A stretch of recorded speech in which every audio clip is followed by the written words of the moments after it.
గత 10 ఏళ్ల నుంచి దేశం మొత్తం మోడీ గాలి వీచిన సౌత్ ఇండియా విషయానికి వస్తే మాత్రం ఆ మోడీ గాలి తక్కువగానే ఉంటుంది. ఇక తమిళనాడులో అయితే అసలు ఆ ఊసే ఉండదు.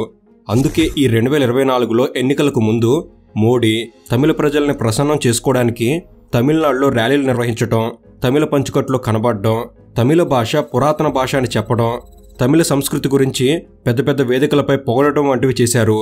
అయినా కూడా మోడీ తమిళనాడు వస్తున్నారు అంటేనే వెంటనే ట్విట్టర్లో గో బ్యాక్ మోడీ అనే హ్యాష్ట్యాగ్ ట్రెండ్ అవుతుంది. ఇక నార్త్ ఇండియా సంగతి అటు ఉంచితే సౌత్ ఇండియాలో బీజేపీకి అంత పట్టున్న రాష్ట్రాలు లేవు. మన తెలుగు రాష్ట్రాల్లో 2-3 సీట్లు బీజేపీకి వచ్చినా తమిళనాడు విషయానికి వస్తే బీజేపీకి వస్తున్న సీట్లు 0. అవును, 0. తమిళ ప్రజలకు జాతీయ పార్టీలు అంటే అస్సలు పడవు. దీని వెనక కారణం లేకపోలేదు. దాని గురించే మనం తెలుసుకునే ప్రయత్నం చేద్దాం. అసలు ఎందుకని తమిళ ప్రజలకు బీజేపీ అంటే పడదు? ఆ మాటకొస్తే తమిళ ప్రజలకు అసలు బీజేపీ కాదు, కాంగ్రెసే కాదు, సెంట్రల్ గవర్నమెంట్ అంటేనే ఎందుకు పడదు? పైన కేంద్రం ఎస్ అంటే వీళ్ళు నో అంటారు. ఎందుకని తమిళ ప్రజలు సెంట్రల్ గవర్నమెంట్కి వ్యతిరేకంగా ఉంటున్నారు? దీని వెనక ఉన్న చరిత్ర ఏమిటి, జరిగిన గొడవలేంటి అనే ఈ విషయాలనే ఇప్పుడు తెలుసుకునే ప్రయత్నం చేద్దాం. ఈ వీడియో అనేది చాలా ఇన్ఫర్మేటివ్గా ఉంటుంది. మనం తెలుసుకోవాల్సిన అవసరం కూడా ఉంది కనుక ఎండ్ వరకు మిస్ కాకండి. అండ్ ఇలాంటి మరెన్నో ఇన్ఫర్మేటివ్ వీడియోస్ని మీ కొరకు తెచ్చేందుకు మీ సపోర్ట్గా ఈ వీడియోకి జస్ట్ లైక్ చేయండి చాలు. సో ఇక లేట్ చేయకుండా let's get into the video.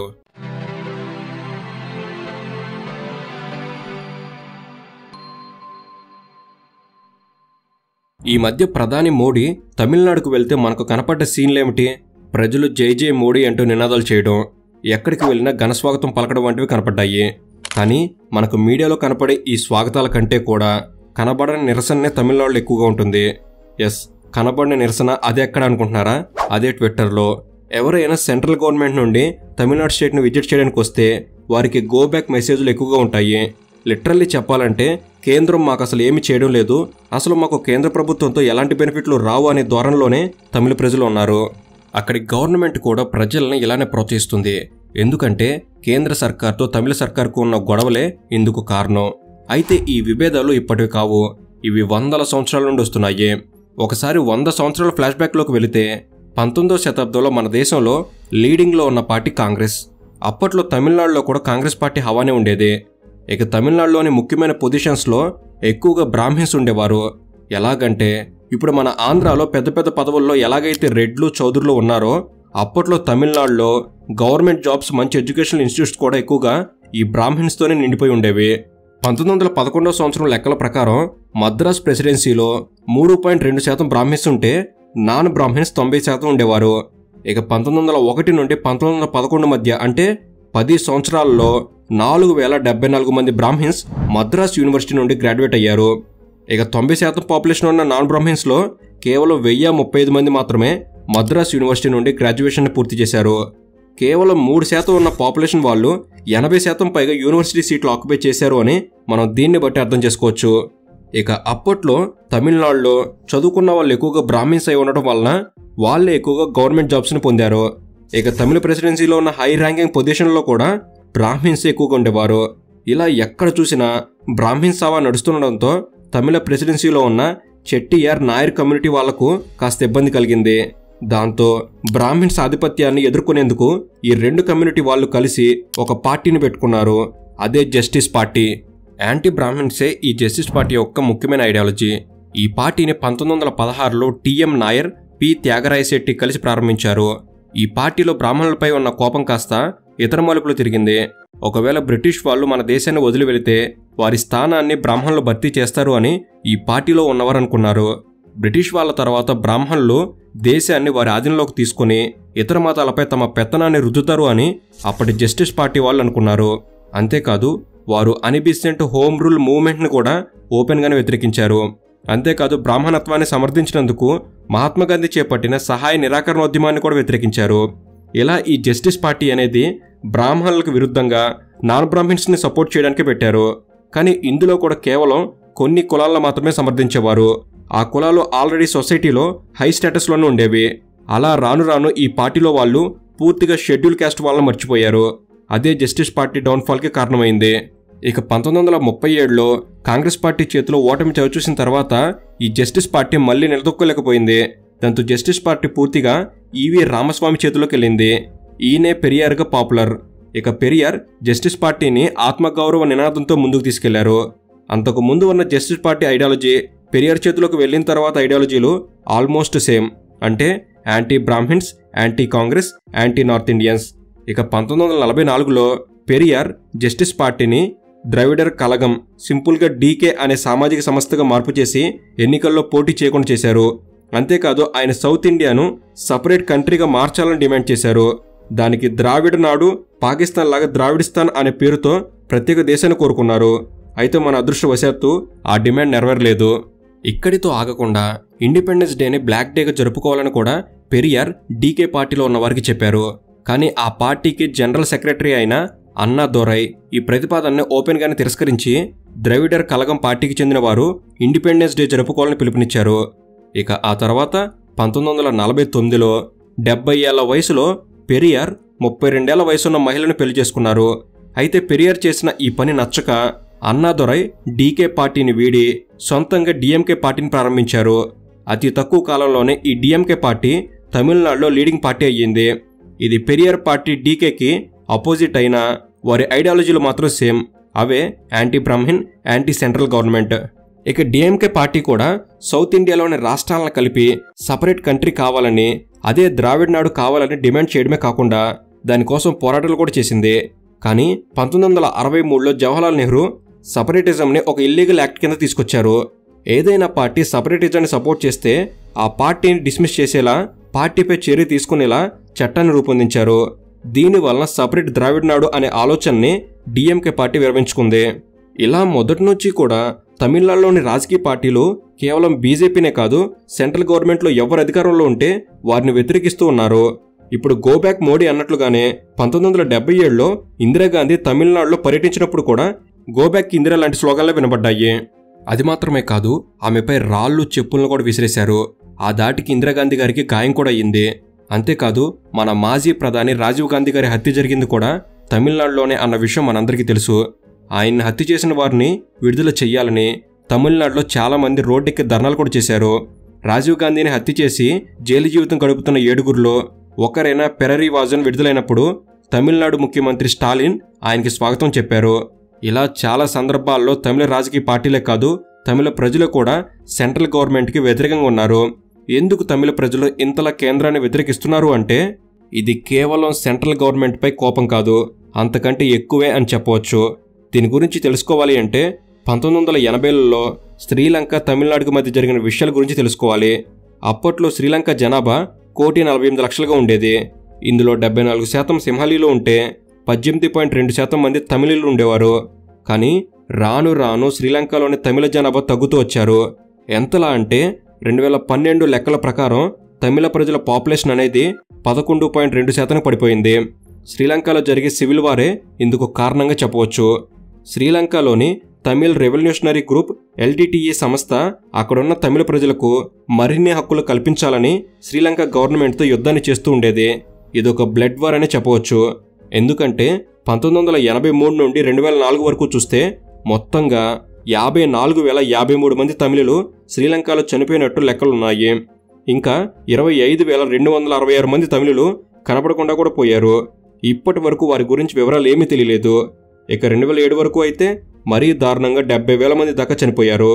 United nations UN అంచనాల ప్రకారం 2009 వరకు ఇంకొక 1,00,000 మంది తమిళ ప్రజలు శ్రీలంకలో చనిపోయి ఉండవచ్చని చెప్తున్నారు. ఇన్ని లక్షల తమిళుల మరణాలకు ఇప్పటికీ న్యాయం ఆచూకీ రెండూ లేవు. ఇలా శ్రీలంక గవర్నమెంట్కి తమిళ ప్రజలకు జరిగే వార్లో చాలామంది తమిళులు చనిపోవడం, వారి తల్లులు, భార్యలు, పిల్లలు వివస్త్రులుగా మారి శవాల మధ్య ఏడుస్తూ ఉండటం చూసినా ఇండియాకు చెందిన తమిళ ప్రజలు చలించిపోయారు. కేవలం తమిళులే కాదు, యావత్తు భారతదేశ ప్రజలు మొత్తం కూడా చలించిపోయారు. ఇక ఎల్టీటీఈ కెప్టెన్ ప్రభాకరన్ ఈ వార్లో సహాయం చేయమని ఇండియన్ గవర్నమెంట్ని చాలాసార్లు అడిగారు. అప్పట్లో మన ఇండియాకు ప్రధానైన రాజీవ్ గాంధీ సపోర్టుగా ఇండియన్ ఆర్మీని అయితే పంపించారు. కానీ ఎల్టీటీఈకి మద్దతుగా కాదు, శ్రీలంక గవర్నమెంట్కి మద్దతుగా. ఎల్టీటీఈకి శ్రీలంక గవర్నమెంట్కి మధ్య జరిగిన యుద్ధంలో శ్రీలంక ఆర్మీ, ఇండియన్ ఆర్మీ కలిసి చాలామంది ఈ ఎల్టీటీఈ సంస్థకు చెందిన తమిళ ప్రజలను చంపేశారు. ఆ కోపంతోనే వీరు అప్పటి ప్రధాని రాజీవ్ గాంధీని తమిళనాడు వచ్చినప్పుడు మానవ బాంబుతో హత్య చేశారు. ఈ హత్యతో ఎల్టీటీఈ సంస్థకు సింపతి, సపోర్ట్ రెండూ దొరికాయి. తమిళ ప్రజలకు సెంట్రల్ గవర్నమెంట్ మీద కోపం రావడానికి కేవలం శ్రీలంక తమిళ ప్రజల ఇష్యూ మాత్రమే కాదు, దానికి ఇంకా చాలానే కారణాలు ఉన్నాయి. దానికి ఇంకొక కారణం కచ్చాతీవు దీవులు. తమిళనాడులోని రామేశ్వరానికి కేవలం 25 కిలోమీటర్ల దూరంలో ఉండే చిన్న దీవే ఈ కచ్చాతీవు. ఈ దీవి ఒకప్పుడు ఇండియా ఆధీనంలోనే ఉండేది. కానీ 1974లో భారత ప్రధాని ఇందిరాగాంధీ శ్రీలంక ప్రధాని సిరిమావో బండారు నాయకులకి మధ్య జరిగిన ఒప్పందంలో భాగంగా ఈ దీవిని శ్రీలంకకు అప్పగించారు. ఇది చిన్న దీవి అయినా ఇక్కడ చేపలు ఎక్కువగా దొరుకుతుంటాయి. అందుకే భారత జాలరులు ఎక్కువగా ఈ దీవి దగ్గరలో చేపలు పట్టడానికి వెళ్తుంటారు. అలా వాళ్ళు రామేశ్వరం నుండి కాస్త దూరంలో ఉన్న దీవి దగ్గరకు చేపలు పట్టడానికి వెళ్తే శ్రీలంక ప్రభుత్వం ఇది తమ దేశ ఆధీనంలో ఉందని, భారత జాలరులు ఈ ప్రదేశంలోకి రావడానికి అనుమతి లేదని దొరికిన వాళ్ళను దొరికినట్టుగా చంపడం లేదా జైల్లో వేయడం లాంటివి చేసింది. ఇలా దాదాపు 800 మంది చేపలు పట్టే వాళ్ళను శ్రీలంక నావి చంపి ఉండవచ్చునని ఒక అంచనా. ఈ కచ్చాతీవు దీవుల్ని తిరిగి భారత ప్రభుత్వం స్వాధీనం చేసుకోవాలని ఇప్పటికీ తమిళనాడు ప్రజలు డిమాండ్ చేస్తూ ఉంటారు. ఎలక్షన్స్ వచ్చిన ప్రతిసారి ఈ కచ్చాతీవు అంశం రాజకీయ పార్టీలకు ఒక ఎలక్షన్ అజెండాగానే ఉంటుంది. కానీ దీనికి పరిష్కారం మాత్రం దొరకడం లేదు. చాలామంది అమాయకపు జాలర్లు వారికి తెలియకుండానే సముద్రంలో బోర్డర్ అర్థం కాక శ్రీలంక సముద్రపు జలాల్లోకి వెళ్లి శ్రీలంక నావికి చిక్కుతున్నారు. కేంద్రంలో ఉండే సర్కార్ ఈ కచ్చాతీవు అంశం గురించి సరిగ్గా పట్టించుకోవడం లేదని, తమ సమస్యను నిర్లక్ష్యం చేస్తుందని తమిళ ప్రజలకు కేంద్రంపై కోపం పెరిగిపోతుంది. ఇక తమిళ ప్రజల గో బ్యాక్ సెంట్రల్ గవర్నమెంట్కి మరికొన్ని కారణాలు కనుక చూస్తే, కర్ణాటక తమిళనాడుకు మధ్య ఉన్న కావేరీ జలాల వివాదం. కావేరీ జలాలు అనే వివాదం గత కొన్ని దశాబ్దాలుగా కర్ణాటక తమిళనాడు రాష్ట్రాల మధ్య జరుగుతున్న అంశం. ఇప్పటికీ కావేరీ నది నీటి కోసం ఈ రెండు రాష్ట్రాలు గొడవ పడుతూనే ఉంటాయి. ఇన్ని దశాబ్దాలైనా ఈ నీటి విడుదల విషయంపై ఒక మంచి సొల్యూషన్ని సెంట్రల్ సర్కార్లు చూపెట్టలేకపోతున్నాయి. ఇక మరొక అంశం ఎప్పుడు తెరపైకి వచ్చేది హిందీ భాష. రీసెంట్గా హోంమంత్రి అమిత్ షా ఒక సభలో మాట్లాడుతూ హిందీ భాషను అధికార భాషగా అంగీకరించాలని అన్నారు. దానికి తమిళనాడులో పెద్ద దుమారమే రేగింది. హిందీ అధికార భాష అన్నప్పుడల్లా తమిళనాడు నుండి తీవ్ర వ్యతిరేకత వస్తుంది. తమిళ భాష అనేది స్వయం ప్రతిపత్తి కలిగినది, అంటే అది ఏ భాష నుండి లిపిని డిరైవ్ చేసుకోలేదు. ఇక తమిళ ప్రజలు తమ భాషని అమితంగా ప్రేమిస్తుంటారు. తమిళ భాష కేవలం వారు మాట్లాడే భాష కాదు, అది తమిళ ప్రజల ఊపిరి. ఎప్పుడైనా సరే హిందీ భాష ప్రస్తావన వచ్చిందో అన్ని రాష్ట్రాల కంటే ముందుగా ఈ విషయంపై తమిళనాడు వాళ్ళు ముందుగా రియాక్ట్ అవుతుంటారు. ఇలా ఇప్పుడే కాదు, గత కొన్ని దశాబ్దాలుగా జరుగుతుంది. 1937లో స్వాతంత్ర సమరయోధుడు సి రాజగోపాలాచారి నాయకత్వంలో కాంగ్రెస్ ప్రభుత్వం తమిళనాడులో ఉన్నటువంటి పాఠశాలల్లో హిందీ భాషను తప్పనిసరి చేయాలని నిర్ణయం తీసుకుంది. దీంతో అక్కడ పెద్ద ఎత్తున హిందీ వ్యతిరేక ఉద్యమం మొదలైంది. దేశానికి స్వాతంత్రం వచ్చిన సమయంలో కూడా రాజ్యాంగ సభలో హిందీని అధికార భాషగా చేయాలా వద్దా అనే దానిపై చర్చ జరిగింది. అయితే దక్షిణాది రాష్ట్రాల్లో ముఖ్యంగా తమిళనాడులో మరోసారి ఉద్యమాలు చెలరేగాయి. దీంతో దేశంలో హిందీకి ఎదురవుతున్న వ్యతిరేకతను పరిగణలోకి తీసుకొని 1950లో కేంద్ర ప్రభుత్వం రాబోయే 15 సంవత్సరాల పాటు ఇంగ్లీష్తో సహా ఇతర భాషలు దేశంలో అధికారిక భాషలుగా ఉండాలనే నిర్ణయం తీసుకుంది. ఇక 15 సంవత్సరాల తర్వాత హిందీని మరలా ఏకైక అధికారిక భాషగా చేయడానికి 1965లో కూడా ప్రయత్నాలు మొదలయ్యాయి. ఆ ప్రయత్నాలకు వ్యతిరేకంగా తమిళనాడులో జరిగిన హింసాత్మక ఆందోళనలో దాదాపు 63 మంది చనిపోయారు. ఆ తర్వాత ఇందిరాగాంధీ జోక్యం చేసుకుని 1968లో లాంగ్వేజెస్ యాక్ట్ తీసుకొచ్చారు.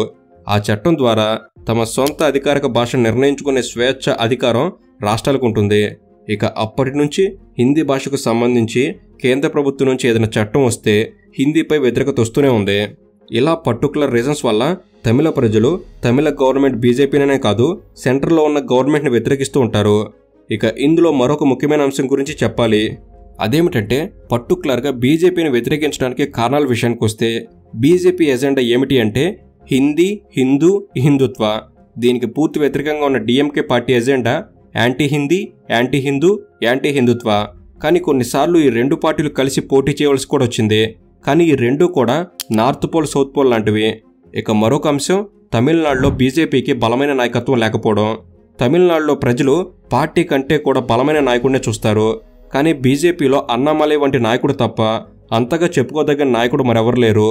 అంతేకాదు మోడీ గవర్నమెంట్ వచ్చిన తర్వాత తీసుకొచ్చిన కొన్ని స్కీమ్లు, జీఎస్టీ, నీట్, డిమానిటైజేషన్ వంటివి తమిళనాడులో ప్రజలకు సరిగ్గా కమ్యూనికేట్ అవ్వక కూడా మోడీ గవర్నమెంట్ మీద వ్యతిరేకత ఒక కారణం. ముఖ్యంగా నీట్ ఎగ్జామ్ వల్ల అనిత అనే అమ్మాయి ఆత్మహత్య చేసుకోవడం పెద్ద సంచలనమే రేపింది. ఎందుకంటే మెడిసిన్ చదువుకు నీట్ తప్పనిసరి చేస్తూ కేంద్ర ప్రభుత్వం నిర్ణయం తీసుకుంది. ఈ నిర్ణయం అనిత అనే స్టూడెంట్ ప్రాణాలు బలి తీసుకుంది. నీట్కి వ్యతిరేకంగా న్యాయ పోరాటం చేసినా ఫలితం లేకపోవడంతో తమిళనాడుకు చెందిన అనిత అనే దళిత విద్యార్థిని ఆత్మహత్య చేసుకుంది. అనిత నీట్ పరీక్షకు వ్యతిరేకంగా సుప్రీంకోర్టులో పిటిషన్ వేసింది. ఈ పిటిషన్ని సుప్రీంకోర్టు కొట్టివేయడంతో మనస్తాపానికి గురైన అనిత తన ఇంట్లో ఉరేసుకుని ఆత్మహత్య చేసుకుంది. 17 ఏళ్ల అనిత తమిళనాడు బోర్డులో చదువుకుంది. ఇంటర్ పరీక్షల్లో 1200 మార్కులకు గాను 1176 మార్కులు తెచ్చుకుంది. వైద్య విద్య కోసం తమిళనాడు నిర్వహించిన ఎంట్రన్స్లో ఆమెకు 196.25 మార్కులు వచ్చాయి. కానీ నీట్ పరీక్షలో మాత్రం 76 మార్కులు వచ్చాయి. ఈ మార్కులతో ఆమెకు మెడిసిన్లో సీట్ లభించలేదు. ఇంటర్లోనూ తర్వాత రాష్ట్ర ప్రభుత్వం నిర్వహించిన ఎంట్రన్స్లోనూ మంచి మార్కులు తెచ్చుకున్న అనిత నీట్ కారణంగా వైద్య విద్య చదివే అవకాశం కోల్పోయింది. మెడిసిన్కి నీట్ తప్పనిసరి చేస్తూ కేంద్ర ప్రభుత్వం తీసుకున్న నిర్ణయంతో ఆమె ఇన్నేళ్ల కష్టం వృధా అయ్యింది. దీంతో ఆమె సుప్రీంకోర్టును ఆశ్రయించింది. నీట్ పరీక్ష వల్ల తనలాంటి విద్యార్థులు ఎందరో నష్టపోతున్నారని పిటిషన్లో చెప్పింది. నీట్ని తప్పనిసరి చేస్తూ కేంద్రం తీసుకున్న నిర్ణయాన్ని వెనక్కి తీసుకోవాల్సిందిగా ఆదేశాలు ఇవ్వాలని కోరింది. కానీ అనిత వాదనని సుప్రీంకోర్టు తోసిపుచ్చుతూ పిటిషన్ను కొట్టివేసింది. సుప్రీంకోర్టుకు వెళ్లినా ఫలితం లేకపోవడంతో తీవ్ర మనస్తాపానికి గురైన అనిత ఆత్మహత్య చేసుకుంది. తమిళనాడులో 40 వరకు ఉన్న మెడికల్ కాలేజీల్లో సీట్ల భర్తీకి ఆ రాష్ట్ర ప్రభుత్వం ఇప్పటిదాకా ప్రత్యేకంగా ఎంట్రన్స్ నిర్వహించేది. కానీ ఇప్పుడు నీట్ తప్పనిసరి అవడంతో చాలామంది అనిత లాంటి వాళ్ళు ఇబ్బందులు పడుతున్నారు. ఈ విషయాన్ని ఆ టైంలో పెద్ద రాజకీయ ఎత్తుగడల కోసం, కేంద్రంపై వ్యతిరేకత కోసం వాడుకున్నాయి తమిళనాడు రాజకీయ పార్టీలు. ఇలా కొన్ని కారణాల వల్ల కేవలం బీజేపీ పైనే కాదు, ఎప్పటి నుంచో ఉన్న ఇష్యూస్ వల్ల సెంట్రల్ గవర్నమెంట్పై వ్యతిరేకత అనేది తమిళనాడులో ఉండటం మనం స్పష్టంగా చూడవచ్చు. ఒకవేళ బీజేపీ కనుక కచతీవు దీవుల విషయంపై, కావేరీ జలాల విషయంపై, తమిళ భాషపై, తమిళ ప్రజలకు అనుకూలంగా ఒక నిర్ణయం తీసుకుంటే తమిళనాడులో బీజేపీకి ఉన్న వ్యతిరేకత 80% తగ్గే అవకాశం ఉంది. ఎలాగూ తమిళనాడులో ఏడీఎంకే పార్టీ మరుగున పడుతుండడంతో ఇప్పుడు అపోజిషన్లో మంచి నాయకత్వ పట్టు కనుక ఉంటే బీజేపీని అపోజిషన్ ప్లేస్లో ఉండవచ్చు. హిందీ హిందుత్వ వంటివి నార్త్లో బీజేపీకి వర్కౌట్ అవ్వచ్చు, కానీ సౌత్లో ఈ స్ట్రాటజీస్తో వెళితే గెలిచే సీట్లు తక్కువగానే ఉంటాయి. లోకల్లో పరిస్థితులు ఎలా ఉంటాయో దానికి తగ్గట్టుగానే వెళితేనే పని అవుతుంది. సో ఇది ఫ్రెండ్స్, సౌత్ ఇండియాలో బీజేపీ అనేది భవిష్యత్తులో అయినా స్ట్రాంగ్ అవ్వాలి అనుకుంటే ఏం చేస్తే బాగుంటుంది అంటారు? మీ అభిప్రాయాన్ని తప్పకుండా కామెంట్ చేయండి. ఈ వీడియో అనేది మీరు కొన్ని కొత్త విషయాలు తెలుసుకోవడం ఎంతో కొంత ఉపయోగపడిందని భావిస్తున్నాను. ఈ వీడియో కనుక మీకు నచ్చినట్లయితే జస్ట్ లైక్ చేయండి చాలు.